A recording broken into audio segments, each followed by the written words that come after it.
To get going with Aargh's Resident Responder, first go to aarghsoftware.com/getresponder, and when you download it, then you're going to open the application up. It's going to install a few more things onto your desktop, and then it's going to run itself for the first time. And what you need to do is just fill out your name and your email address. Use the same company name as everyone else in your company, and it'll sync up your licensing.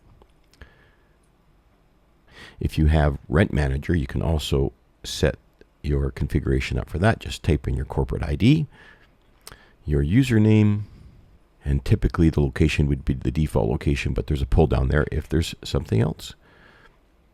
When you complete your setup, Resident Responder will show you the 3 windows that you can start generating AI draft emails. I got 6 emails from Garth, so I'm going to take all 6 and just drag them on there. AI is not the quickest, so what we've done is we highly recommend dragging multiple emails over to the systems. Have fun. Thanks.